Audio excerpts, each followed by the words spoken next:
গিয়ে আপনাকে প্রথমে লগ ইন দিতে হবে।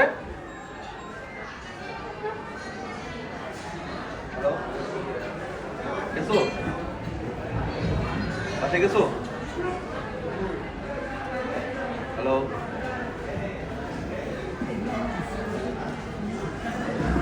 তো canva.com এ গিয়ে আপনি যখন লগ ইন দিবেন, লগ ইন দেওয়ার পরে এখানে অপশন পাবেন যে আপনি থাম্বনেলটা কার জন্য বানাইতে চাচ্ছেন। হ্যাঁ, এই যে এখানে অপশন আছে সোশ্যাল মিডিয়া, ভিডিও, ওয়েবসাইট, কিসের জন্য, কাস্টম সাইজ। আপনি লিখতে পারেন যে সোশ্যাল মিডিয়া। সোশ্যাল মিডিয়াতে ক্লিক করলেন, ক্লিক করে আপনি এখানে ডিজাইন পেয়ে যাবেন যে আপনি কি টাইপের থাম্বনেল বানাতে চাচ্ছেন। একদম ইজি, ফ্রিতে ইউজ করা যাবে। দেন আপনি এখানে ক্লিক করলেন, এটা আবার পেইড। যাও, এখানে পেইড আর ফ্রি বুঝার অপশন আছে কিছু। এই যে দেখেন এখানে এই যে একটা কিং এর মার্ক, তার মানে এটা হচ্ছে হলো পেইড, আবার এটা হচ্ছে হলো ফ্রি, এটা হচ্ছে ফ্রি। তো আপনি একটা ফ্রিতে ক্লিক করলেন, ক্লিক করে আপনি আপনার ছবি দিয়ে এখানে একটা থাম্বনেল বানায় নিতে পারবেন, রেডি করা। এইভাবে আরেকটা এআই সাইট আছে যেটা হচ্ছে thumbnail.ai, ওইখানে গিয়েও আপনি থাম্বনেল বানায় নিতে পারবেন ফ্রিতে। অথবা একটা মোবাইলের অ্যাপ আছে পিক্সটা থাম্বনেল মেকার, খুবই ভালো, ফ্রিতে করা যায়। আপনারা চাইলে ওইটাও ব্যবহার করতে পারবেন। ঠিক আছে, ওকে। এখন আমরা একটা ইম্পর্টেন্ট পার্টে চলে যাই, কারণ সারা দিনে আসলে এটা শেষ হচ্ছে না, অনেক টাফ হয়ে যাচ্ছে।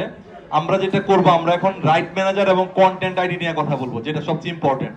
রাইট ম্যানেজার এবং কন্টেন্ট আইডি, এই জিনিসগুলা আমাদের খুব দরকার।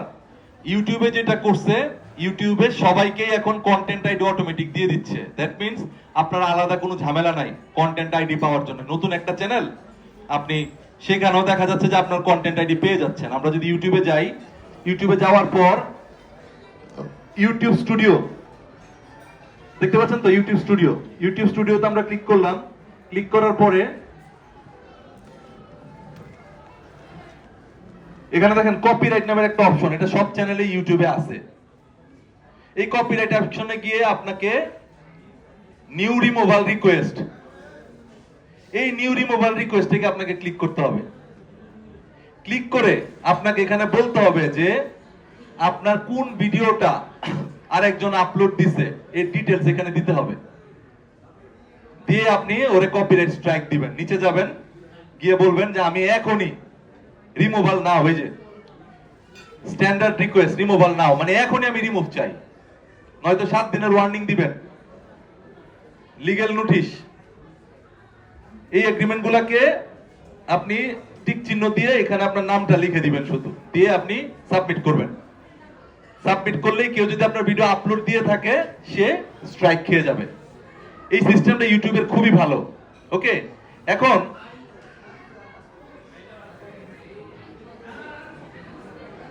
ফেসবুকের এই সিস্টেমটা রাইট ম্যানেজার বলে। এটা নিয়ে অনেক নাটক চলতেছে।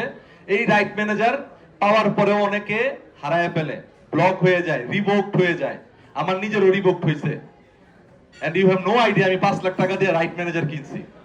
5 লাখ টাকা দিয়ে রাইট ম্যানেজার আমার কিনতে হয়েছে, কারণ আমার নিজের ভুলের কারণে আমি পরপর 2টা রাইট ম্যানেজার হারাইছি।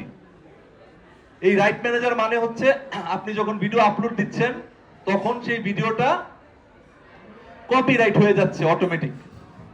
এই ভিডিওটা যদি অন্য কেউ আপলোড দেয়, তখন ওইটা আপনার কাছে কিভাবে আসবে দেখাই।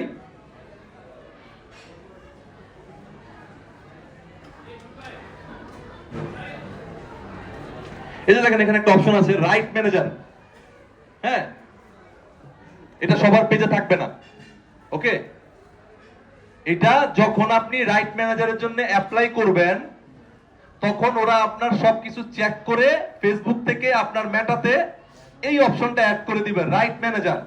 এই রাইট ম্যানেজারে যখন আপনি ক্লিক করবেন, ক্লিক করার পরে আপনি এখান থেকে দেখতে পারবেন যে কোথায় কোথায় আপনার ভিডিও আপলোড দিচ্ছে।